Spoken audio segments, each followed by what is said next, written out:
so for today's video, I'm going to be sharing with you my sewing studio, or my little niche in our bedroom that I use for sewing. And the purpose of this is I wanted to show you how you can set up a projector for cutting out patterns in a tiny space. Like when I say tiny, I am talking about like 36 by 24. And I've set up this projector. So I bought this Wimius video projector on Amazon. I'll link it down below. I don't know if there's it's a model P61, and it has been amazing. Like once you try using a projector, it does take a little bit of learning. There's a learning curve, but it's so much better than printing out patterns, cutting them out, gluing them, or taping them together. And even like with big 4 patterns, just cutting them out and folding up all that tissue paper is so much better. And it's also so much more flexible. Like if I made something for myself and say I cut out a size 2 or 4, but I'm making the same pattern for someone else who's a size 6, I don't have to reprint the pattern, tape it all together, and cut out that size 6. It's just amazing. Even if you just use it for tracing out a pattern on, I don't know, tissue paper or wrapping paper, as some people use, it is so much better. And then you can just buy a pattern online and then instantly download it, and then you can start sewing it. So I highly recommend trying it. And I desperately wanted to be able to use a projector, but want to have a really tiny area. And so there's a couple options.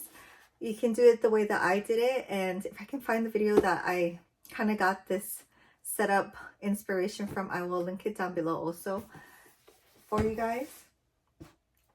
You can also get a projector and then project it on the ground, but I was trying to get away from cutting on the ground because that was leading to me having like a really sore back, and you're just not looking forward. I don't like to cut out fabric in the first place, so that's just like the part of the process that I don't really like. So to also have a sore back from that kind of like took away from the sewing experience or having fun with sewing. So I'm really thankful this worked out, and I really want to share because it's really hard to find the right equipment, the right setup, and also not have to drill a hole in your ceiling, which I really didn't want to do. If I had like a huge sewing table, like one of those really big ones, or mounting it on the ceiling would make sense. But yeah, not for a small setup. I wouldn't drill a hole in the ceiling for a small setup. So I want to say I did not clean up my room or this area at all, because if I had to do that, that would take me forever, and this video would never get made. And I've been wanting to do this for the longest time too, because I know this could help somebody else. And yeah, I just have been putting it off because it's never cleaning enough in here. It's never organized. So even the right here, not organized, and I'm sorry, but I guess I will start here, and then I'll just do a little, you know, tour of the machines and how I have it set up in here, so you can see how small this area is, and maybe that'll help you too. I don't know. Behind me right now, I mean, I just have my closed dresser and it's not organized, but these are all my patterns. So these are all my paper patterns that I have. I organize them like in clear sheet protectors, so like say for this, like these ones. So I like these sheet protectors. I don't like the one with the white thing in here. I had that, and once it gets old, all that white stuff like flakes off and creates a huge mess. So get the premium Avery sheet protectors from Costco so you don't feel like you're wasting. And I pretty much just organize my patterns like this. I have the instructions, the paper patterns if I did already print them out, and yeah, also a lot of notes for next time, right? But I have tons of patterns here. I tried to organize it by binders, but I don't have enough binders and binder space for now. So here's my little overflow. But yeah, I have this many printed patterns, and this is just like PDF patterns. And it was kind of getting ridiculous. Also hard to find because I didn't organize it well. But But once you start using a projector, you don't have to print out all of these patterns anymore. You just keep it maybe on a jump drive or USB drive or saved on your computer, and you can just access it whenever you want. So super easy. I would recommend using a laptop versus, you could use a desktop computer if you're close by to your computer. I know people have used their iPad, but to me, I don't know how you would do that. That's beyond me. A laptop is ideal. Okay, so starting from the window area, this is a very kind of narrow space. So I just have like these two Costco folding tables set up. And I have my sewing machine / embroidering machine. I have my serger, and I also have my cover stitch machine. So the cover stitch is the newest one, and it kind of took up a lot of my space, and that's why I only have like a 36 by 24 space to cut out right now. But it's worth it, and I love it. I also have like all kinds of threads, tools in the back there. I will show you some of my favorite tools that I use for cutting out or using the projector cutting. It's pretty basic, but I will share. So in this area, or on this table, this is my cutting area / project putting together area / ironing area. So it's very multifunctional. So this is like my yardstick, and yeah, so it's like 36 by 24, and that is all the space that I have, which is kind of okay because my cutting mats are only that size too. So I have two cutting mats. I think I bought the blue one on Temu, and I bought the pink one on Amazon. The Amazon one came with the rotary cutter and everything, and it's 16 by 22 cutting mats. This is like a lifesaver. This is just like an over the dryer or washing machine ironing mat, and I use this with my Easy Press Mini that I use like every single day that I'm down here. This is just a pattern because I was going to show you guys how I cut out a pattern too, just to see. So let's look at the projector itself. So the projector is up here. Sorry, my tripod is having a hard time leaning at this angle, so I'm gonna let it go. But I'm sorry if it's shaky. I have to hold it at this angle. So as you can see, I have this. Maybe it's better this way. Okay, so as you can see, I have a shower curtain rod that's extended, not all the way. It could go longer, but extended from the floor to that part of the ceiling. And I have these two arms, one holding the projector and then one that's just right here. And that holds my iPhone when I'm filming a tutorial or a project or something. And it's been super handy. Before I was using a smaller desktop tripod, and it caught the feet of the tripod, and it really cut the space down of the area that I could show. So a lot of times I was getting cut out, and and that's not good. So this is a setup. The projector is wired, so there is a wire coming down, and I have a power strip right there that I'm actually going to mount on the wall, and I'll show you guys what I'm going to do in case like that's something that you need to do also. But yeah, so this is enough space to cut out most things. I would say if I'm going to cut out pants, there is a way where you can cut out most of it and then move your projector, move your fabric down, and then cut the rest. But pants, if I also have the PDF pattern already cut out, I will just cut it out on the floor using these two mats. So having these two mats is super handy. It would be ideal if you had one big one, but those are super expensive and it's hard to get shipped to Hawaii. So it was really hard for me to get a big one. So these two, I guess they're A2 size mats. It's actually pretty good because when I go on the floor, I can actually make it lengthwise like this. So it's extra long and I can cut pants out easily using the rotary cutter. And some tools that I always bring when I use my rotary cutter is, of course, a clear ruler. This size is great. I put one of these like sticky handles on there just so that it's easier to move around. Of course, a rotary cutter. This one I just got on Temu. There was one that came with it. It works okay, but this part was getting stuck a lot. So it was kind of stuck in this position, and that's kind of dangerous. So I just got a cheap one. I don't think this part really matters. It's more the blades. You want to keep a sharp blade. Every so often you will need to change it out. One thing I want to kind of get is like maybe a smaller. This is a 45mm blade. They do make them smaller, and it is easier to go around curves with the smaller one. You will still need your fabric scissors just for little things, like say you miss a spot. It's easier to get with the scissors and keep going back with the rotary cutter. And of course, a friction ball pen so that you can mark your pattern for whatever you need to mark. Okay, so the one thing that was kind of bugging me about this area was this power bank or power strip is so big and it's taking up space. So what I'm going to do is use these command. I think this one's for art. I think they hold like 3 pounds per pair. And I'm just going to stick it on the wall like this. Yeah. This is the cord for the iron. And yeah, this is my plan. Then I can still easily access the outlet, but it is out of the way. So I'm going to go ahead and do that. And I'm just going to stick this to the back into the wall. Okay, so once you have your bar set up and your printer set up, these arms are really handy at the end. There's just like a little screw that, you know, mounts to, or that you can attach pretty much any kind of like camera or video equipment to. So that's how we have two different things, the projector, and then this is a iPhone or phone holder, like just like that.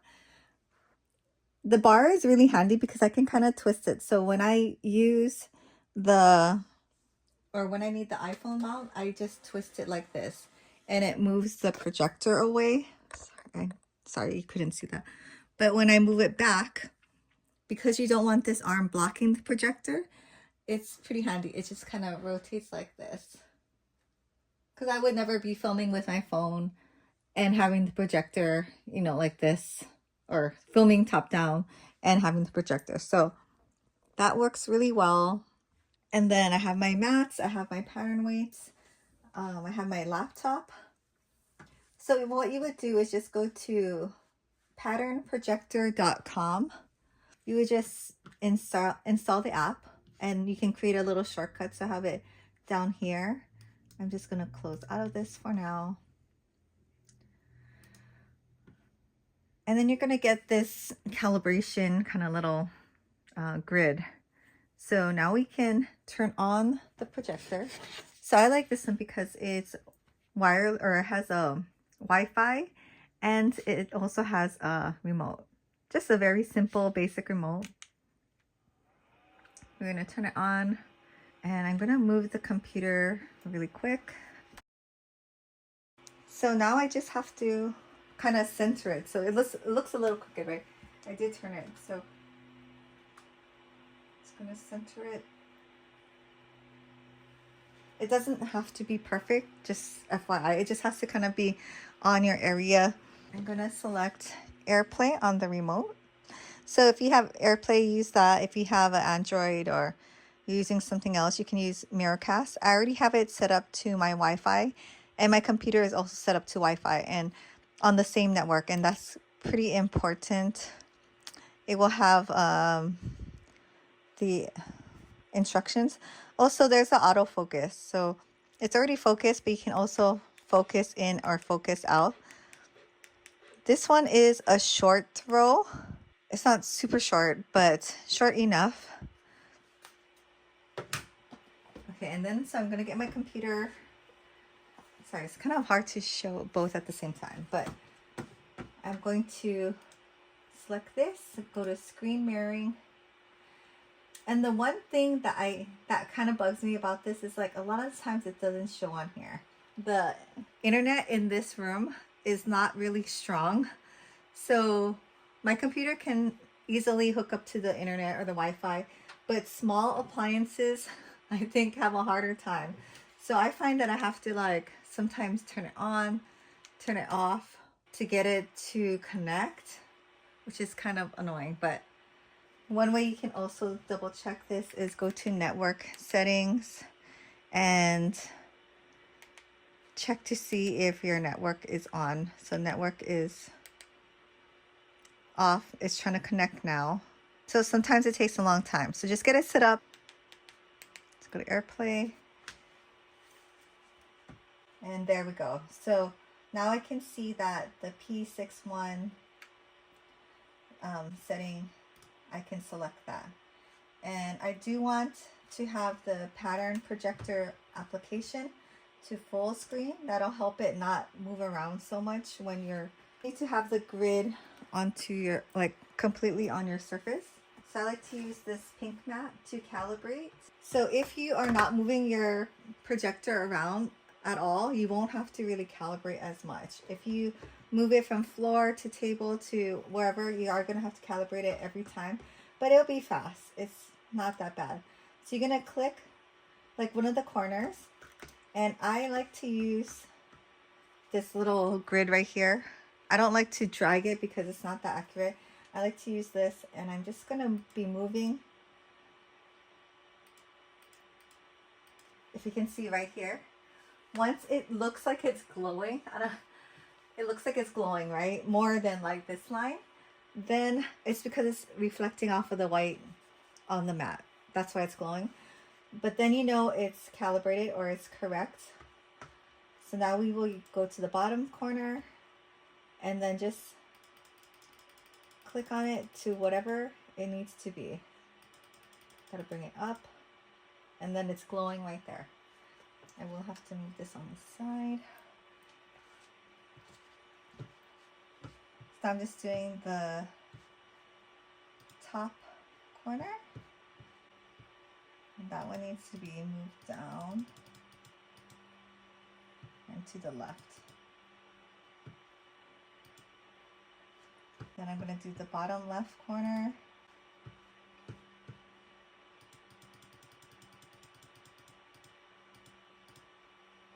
And move it down. Okay, so once it all looks like it's glowing, that is when I know it's calibrated. And at this point, I can move my mats.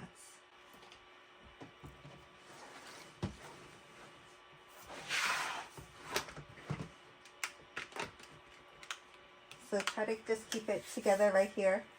Sometimes when I'm cutting with the rotary cutter, I do have to use the scissors just to cut like the one thread that's not getting cut right there. It's fine. Okay, and now we can click project. Calibration warning. I'm just going to save the window size and continue. And let's see, I'm going to cut out the Humla romper. This one is the projector file. Let's just open that. Okay, I've already done this one before, so it already has my settings over here. I was going to do the extra small. I think I'm going to do the small. And you can choose to have the grid on there. I think it's a little distracting for me, so I don't. And you can take off all the sizes that you don't need. So once you do that, you can hide it.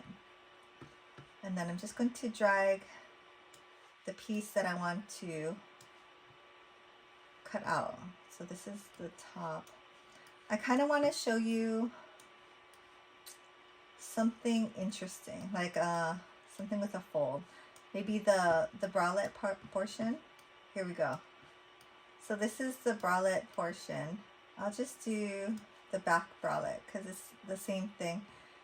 And this is a pattern that I bought. So you can see on here it says cut on fold. So you have options. You can either cut it out, this whole thing, like if you want to just lay one sheet out, or you can fold it and cut it on the fold, which I prefer to do because that's just more accurate of a cut. And so it says cut one on fold. This is the grain line and this is the fold, and I'm going to cut it on this line, this lower line, because that's the top one is if you're just making a bralette by itself. And then I'm going to do the most narrow one because my bust size is small. Wait, actually I'll show you some other things you can do with it. This pattern is really good to cut out. I mean, it's already good to go. There are options up here though. I will show you. You can like invert colors. So if you're cutting, depending if you're cutting dark fabric or light fabric, sometimes it's easier for the lines to be black, you know, if you're cutting out on something light, or if you need to read the words. Totally up to you. I don't mind the green. Overlay options, I don't even use any of these. Line weight is actually really helpful. Some of the patterns or projector files that I've seen, some are really thin. Like this one's pretty bold, easy to cut on, but you can make it bolder if you want. But then you can't read like what it says, so up to you.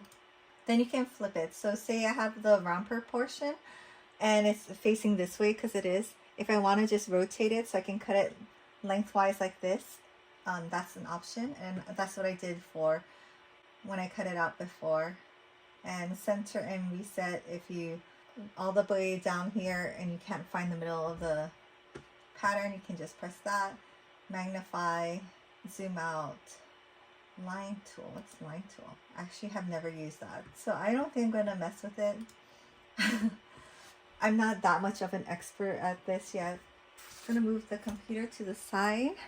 Okay, so I have my fabric kind of situated. I folded it in half with the right sides in, because that's how I always like to cut out patterns, with the right sides in. And I have it folded, and let's see, I'm gonna cut to this line, so I don't need to, I like to save as much fabric as possible. I don't know, I'm just like that. So I'm putting the fold on this line where it says on fold. The green line is right here, and that's really helpful. I like that. It's really easy to see. It's actually easier to see if you're on the green line, especially for stripes and plaids, with this versus like a paper pattern, or like the paper, printer paper kind of pattern. I have some pattern weights. Sometimes I just use this clapper. It's like a really good, like for big pieces. So I use a combination of that. And now I'm just going to cut. So I'm going to leave the fold. I'm going to cut this way, and this way. And I will mark the notches later. When you have straightaways, long straightaways, you can also use the ruler and cut along there too, if that's easier. There is a notch up here. You can either mark it with the pen, chalk, whatever you want to do, or you can just make the notch, which I prefer because then it goes on both sides evenly. And yeah, that's it. So like little pieces like this, instead of using the rotary cutter, I would just use the scissors and just cut it off. I tend to miss the corners because I don't like to cut too, I don't want to accidentally cut into the rest of the material. Yeah, so that was so easy, right? And then you just do that for the rest of the pieces. The one thing I feel like you should do is look at your pattern and look at how many pieces of each you need, and make sure you don't miss any pieces. Because if you've never made the pattern before, sometimes you don't know there's like an extra piece, and then it's hard to see on the computer because it's so large, right? When you're kind of like scrolling around on here. So it's kind of easy to miss a small piece. Sometimes it's hard to see the notches. So this one's pretty clear. I've missed notches before because I didn't see it on the actual cutting board. So you do have to go and look at your pattern on the screen. Make sure you get all the notches. I think that's it. Also, if your pattern doesn't come with a projector file, I've heard that you can use the AO or the A0 large printout file and just project it on there. I've never tried it yet, but if that could be helpful. There are some patterns that don't include projector files, and I kind of don't want to make those anymore because it's such a pain. So yeah, I might try the AO file and see if that works, and if so, I'll either add another video or write it in the comments later. Also, yeah, I think having it in full screen helps a lot. When I have the pattern projector application made at a smaller window on my computer, it tends to shift, and then once it shifts, it prompts you to recalibrate again, which is kind of annoying, right? So try to have it at full screen. And you can also calibrate at any time. So you can click here, go back to the calibration setting and redo it. No problem, you know. I just, for me, I would have to move my mat back to the original in the middle. And your mat has, when you're calibrating, your mat has to be flat. Like if it's overlapping a little bit like this, it's going to throw off the calibration. It can't be like that. It has to be flat. That's why I just doubled it up so I wouldn't have to put the blue one somewhere else. But yeah, as long as it's flat. As you can see, this Wimius projector is really good for being so cheap. It's less than $100. Was it even $50? It might have. It's around there. Like, I'll link it down below because the price always fluctuates.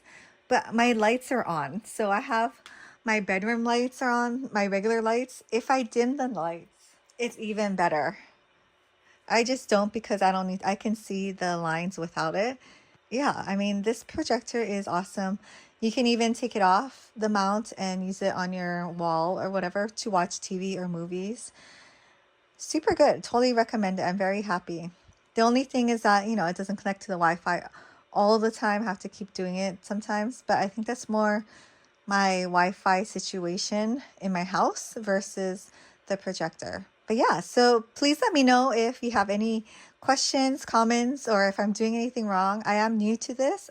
I only set this up maybe like 4 months ago, and I've cut out maybe 10 patterns so far. So far it's been awesome. There was a learning curve, but once you get it, you know, done. So if I turn this off and I did this tomorrow, I might even recalibrate it. I might check just, you know, to be sure. But once you have it set up and it doesn't move, you don't really have to calibrate it every time, which is nice. You can just go right into cutting and sewing your project. But yeah, so thank you so much for watching. Please subscribe and like. It really helps me out. And I will see you in my next video.